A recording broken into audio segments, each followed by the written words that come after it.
Bismillahirrahmanirrahim. Assalamualaikum warahmatullahi wabarakatuh. Ba Bu, borek ke dalam Bu.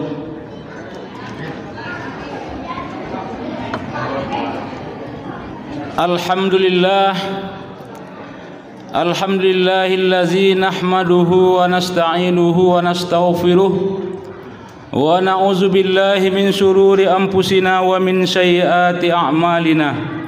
May yahdihillahu fala mudhillalah wa may yudhlilhu fala hadiyalah. Asyhadu an la ilaha illallah wahdahu la syarikalah wa asyhadu anna Muhammadan abduhu wa rasuluh sallallahu alaihi wasallam la nabiyya ba'dah.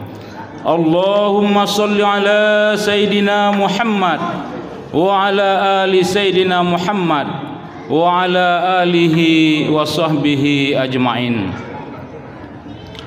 Yang kami hormati bapak-bapak, ibu-ibu pengurus Masjid Raya Lima Kaum,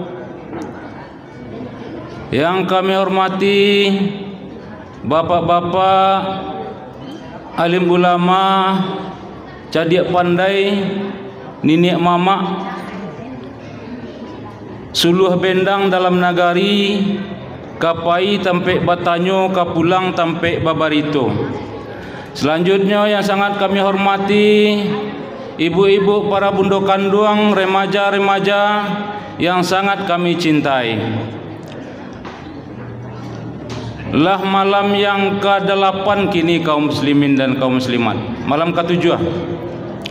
Malam ke-7 kita melaksanakan Qiyamul Lail bulan suci Ramadan guna untuk mendekatkan diri kepada Allah Subhanahu wa taala.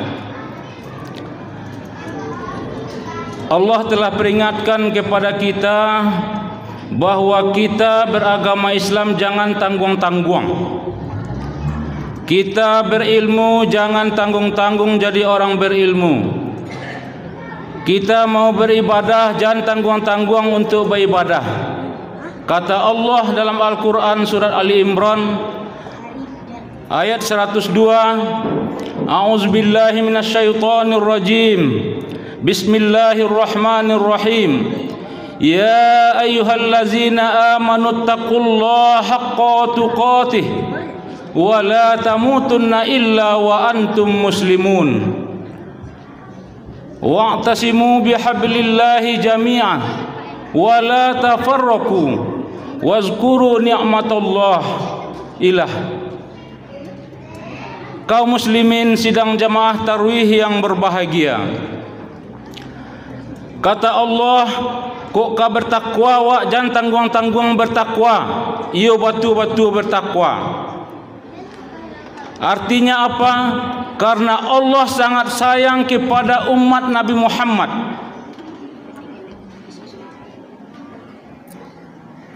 Nabi Muhammad sallallahu alaihi wasallam adalah kekasih Allah, Habibullah yang sangat Allah cintai. Allah juga cinta kepada umatnya. Kata Allah, wahai orang-orang yang beriman, termasuk kita yang berada dalam masjid kini ko, wahai orang-orang yang beriman, bertakwalah kamu kepada Allah dengan benar-benar bertakwa, dan jangan kamu mati sebelum kamu menjadi seorang yang muslim. Ndak sayang Tuhan kawak tu. Kenapa Allah bicara seperti demikian dalam Al-Quran? Seolah-olah kita yang menentukan kematian kita, seolah-olah kita yang menentukan kapan kita mau mati. Mau mati dalam keadaan kafir, mau mati dalam keadaan bertakwa, mau mati di meja domino, ataupun mau mati di jalan. Seolah-olah kita yang menentukan kematian itu. Tapi karena kecintaan Allah seperti itu, benar-benar bertakwalah kamu, jadi seorang muslim dulu baru menghadap kepadaku, kata Allah Subhanahu wa taala. Ya Bu, ya Bu, ayo Bu, Iyo lebih takwa awak. Alhamdulillah. Mudah-mudahan kita nanado dalam masjid kini ko batu-batu ingin mendapatkan ketakwaan dari Allah Subhanahu wa taala dan mendapatkan keridaan dari Allah Subhanahu wa taala. Karena tanpa keridaan Allah, dunia ini tidak akan aman kita jalani. Kaum muslimin sidang jamaah tarawih yang berbahagia.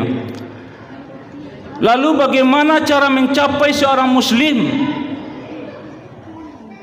Diterangkan dalam ayat selanjutnya. Yang pertama itu adalah kata Allah, berpegang teguhlah kamu kepada agama Allah.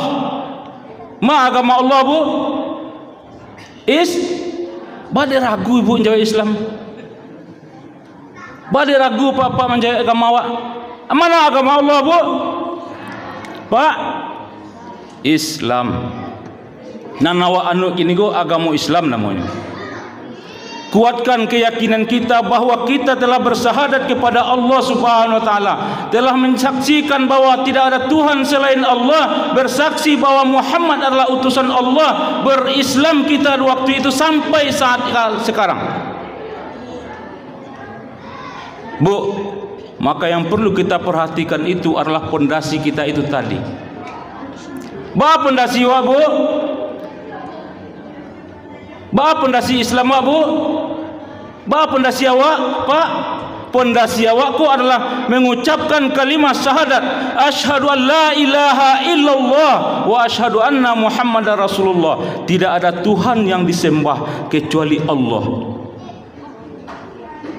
Rasulullah sallallahu alaihi wasallam 23 tahun menyebarkan agama Islam, 13 tahun di Mekah menyebarkan agama, hanya menegakkan kalimah la ilaha illallah.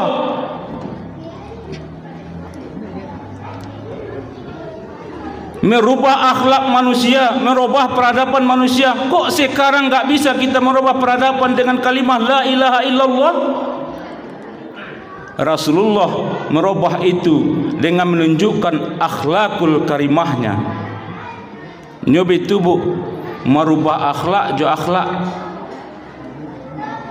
merubah pikiran jo pikiran, bah merubah akhlak jo akhlak. Awak ingin anak awak di rumah tu berakhlak baik, kok mengecek lunak-lunak, ndak pandai mengecek kotor. Itu yang awak inginkan di rumah. Kalau itu yang awak inginkan di rumah, seorang bapa ataupun ibu di rumah tangga itu mencontohkan akhlak yang baik untuk anak itu. Tapi kalau ibu-ibu, bapak-bapak mencontohkan akhlak yang kurang baik, kok dicontoh di anak beko, ndak salah.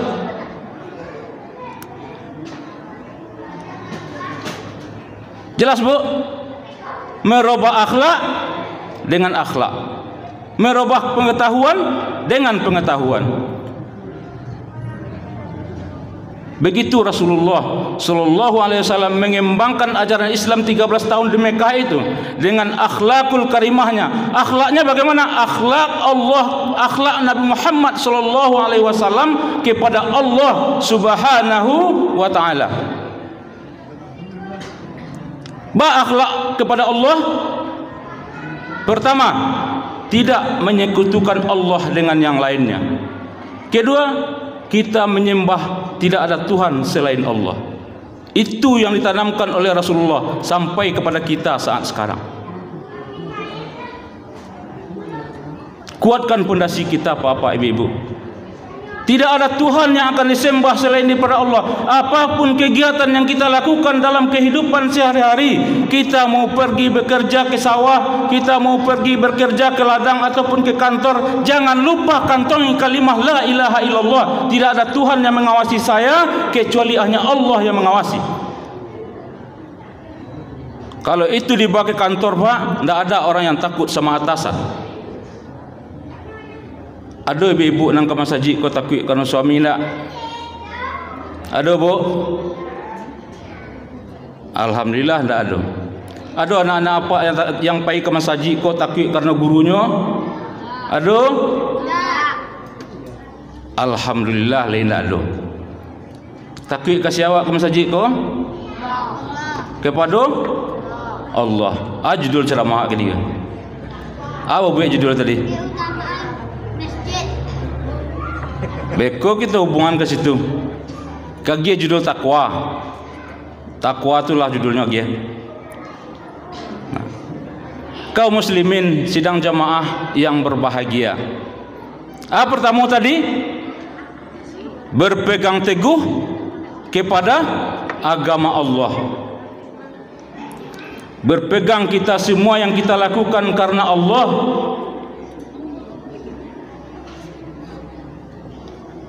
Bapak-bapak memimpin rumah tangga, jangan karena siapa-siapa. Pimpinlah rumah tangga itu karena Allah. Bapak-bapak di kantor bekerja, bekerjalah karena Allah. Karena apabila nanti kita berakhir bekerja, maka kita akan disenangi oleh Allah. Korupsi tidak akan terjadi. Manipulasi juga tidak akan terjadi karena selalu diawasi oleh Allah Subhanahu wa taala. Yang mengawasi dirinya itu adalah Allah, tidak ada yang lain. 2 tahun lamanya, Pak. Akidah kita goyang karena ada si Covid yang datang ke sini. Goyang, pondasi kita goyang. Alhamdulillah Ramadan ini kita perkuat pondasi kita kembali. Dunia jangan kita perturutkan, tapi dunia juga tidak boleh kita tinggalkan. Kaum muslimin sidang jamaah yang berbahagia. Dan yang kedua adalah wala tafarraqu. Janganlah kamu berpecah belah, bercerai-berai. Contoh sapu lidi, Bu. Sapu lidi le tahu? Ba adik banamu sapu lidinya. Iya tak buat dari lidi. Kau sapu hijau tak buat dari hijau. Awak contohan sapu lidi. Kalau sapu tu ciek je nya, wak sapuan kasarok le sak tabawarnya. Di wak kumpuan wak banyan wak cik wak kabek tu wak sapuan le.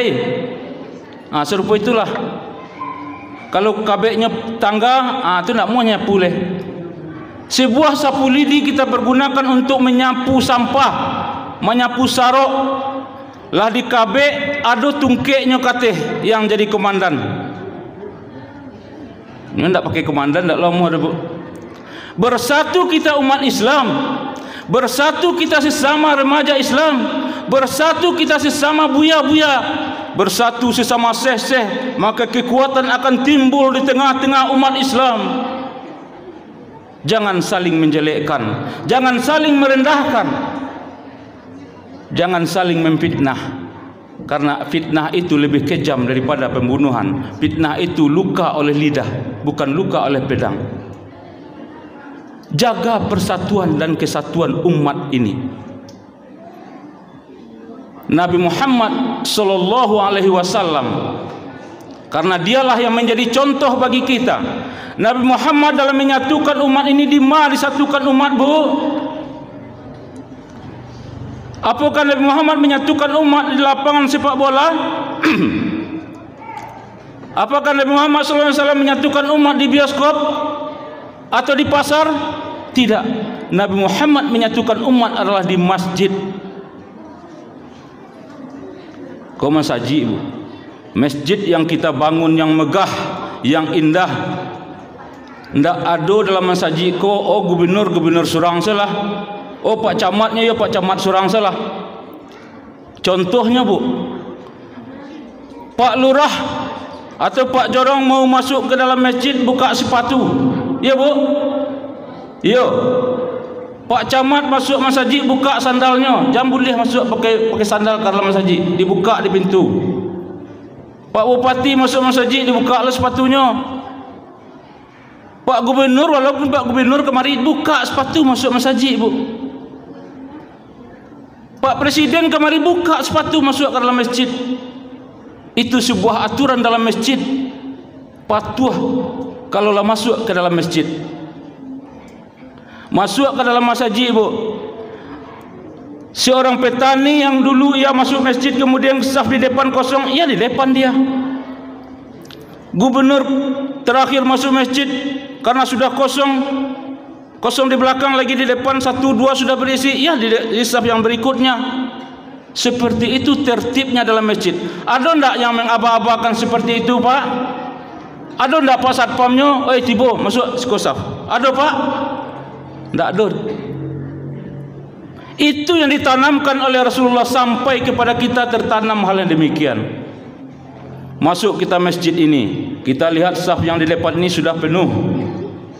Lalu di mana kita berdiri, ada fikih mengatakan berdiri di tengah-tengah saf yang kedua. Datang orang satu lagi, ia sambung di sini, bukan dibuat saf yang ketiga lagi. Tanpa disuruh, tanpa diperintah, patuh di dalam masjid ini. Bersaudara kita dalam masjid. Tidak ada perbedaan sama sekali. Mungkin perbedaan dalam penghormatan dunia itu karena keduniaan kita. Sebenarnya dalam masjid ini sama kita, sama-sama menghadap kepada Allah Subhanahu wa taala, sama-sama mengharapkan keridhaan Allah, sama-sama beribadah kepada Allah Subhanahu wa taala. Tidak ada jalan lain kecuali hanya beribadah kepada Allah. Tidak ada perbedaan suku dalam masjid. Tidak ada perbedaan peradaban dalam masjid. Tidak ada perbedaan tempat dalam masjid ini. Kita sama-sama umat Nabi Muhammad. Kita sama-sama umat Allah Subhanahu wa taala. Abdullah, hamba Allah yang akan Allah titipkan kepada kita nantinya surga ataupun neraka. Tegas Islam itu. Makanya Bu, orang berlomba-lomba membangun masjid, bangun musola. Gunanya untuk apa Bu? Untuk persatuan umat. Di suatu persukuan ia bangun suatu musola, ya supaya orang persukuan itu bersatu. Di suatu negeri ia bangun suatu masjid, ya bagaimana suatu negeri itu bersatu. Maka kunci persatuan Islam itu adalah di masjid. Sumber segala kegiatan dunia ini dilakukan oleh Rasulullah SAW di masjid, karena Islam itu adalah luas.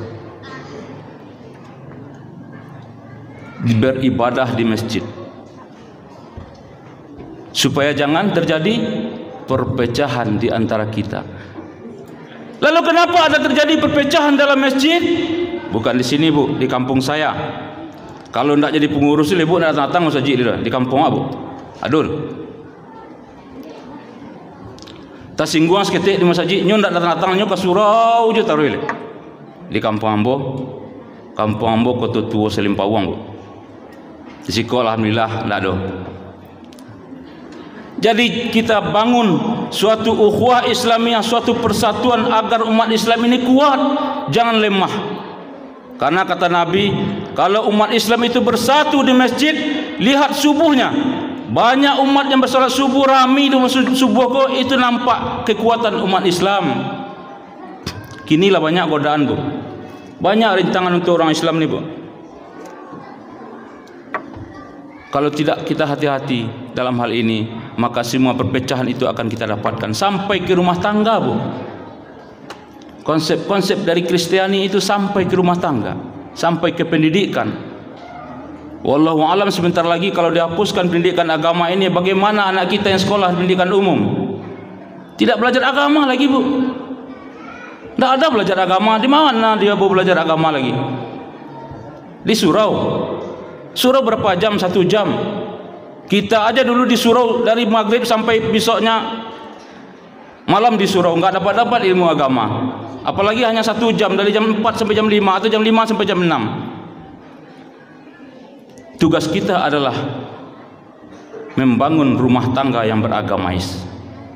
Dari rumah tangga kita tambah. Jangan kita hanya berserah diri ke sekolah, jangan hanya berserah diri kepada gurunya, tapi kita bekerja sama dengan gurunya. Agar nanti anak-anak kita tidak lagi terpengaruh, agar menjadi pemuda-pemuda yang islami. Kaum muslimin sidang jamaah tarwih yang berbahagia. Yang ketiga, kita bersyukur kepada Allah. Perbanyak bersyukur kepada Allah Subhanahu wa taala. Kita sudah diberikan nikmat kehidupan di pribadi kita saja, sudah banyak Allah berikan kenikmatan dalam hidup kita. Kita bersyukur. La in syakartum la azidannakum wa la in kafartum inna azabi lasadid. Jika engkau bersyukur, kata Allah, akan aku tambah, tapi jika engkau tidak mau bersyukur, akan aku azab. Karena kesayangan Allah kepada umat Nabi Muhammad diingatkan seperti demikian.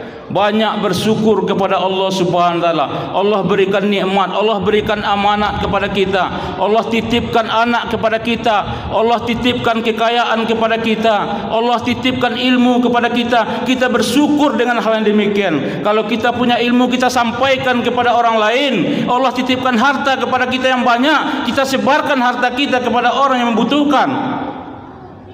Begitu kita bersyukur kepada Allah. Yang Allah titip itu tetap dijaga, Bu.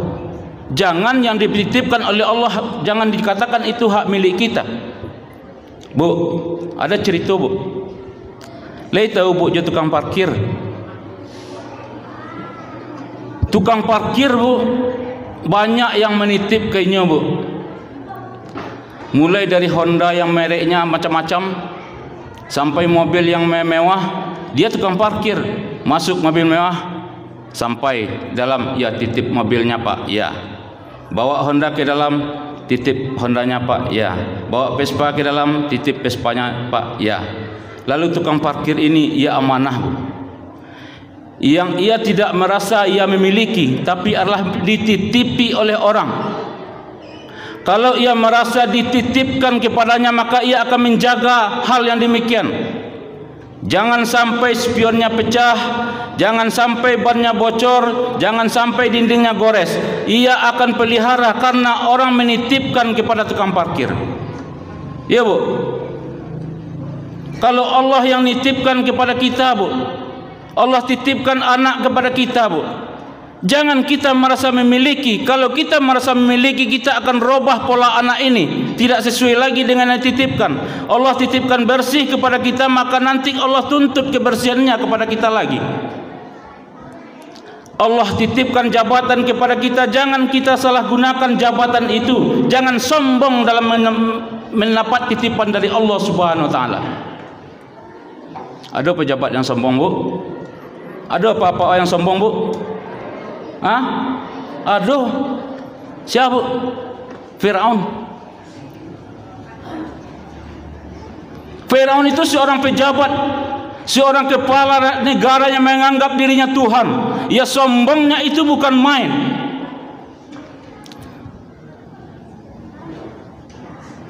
Baru punya kendaraan baru sudah sombong, tetangga tidak lagi ditegur. Jangan, sombong itu pakaian setan, bukan pakaian kita. Allah titip mobil pada kita, kita jaga mobil itu baik-baik. Allah titipkan kepada diri kita sendiri. Apa yang Allah titipkan yang paling penting diri kita ini adalah kolbun kita. Hati kita Allah titipkan kepada kita. Roh kita dititipkan oleh Allah kepada kita. Bersih dulu diberi oleh Allah Subhanahu wa taala. Lalu kenapa kita nanti mau pergi tidak bersih lagi? Maka dijaga semua yang diamanahkan oleh Allah kepada kita. Jaga kesuciannya sebaik-baiknya. Kaum muslimin sidang jamaah tarawih yang berbahagia. Dari itu kita bulan suci Ramadan ini juga adalah bulan tarbiyah, bulan pendidikan, dan bulan untuk beramal, dan bulan maghfirah, pengampunan dosa bagi kita, baik dosa kita yang telah berlalu ataupun dosa antara Ramadan dengan Ramadan.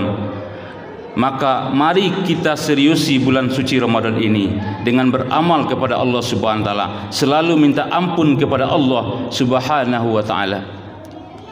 Astaghfirullahalazim, astaghfirullahalazim, astaghfirullahalazim. Seringlah kita mengucapkan ucapan istighfar kepada Allah Subhanahu wa taala.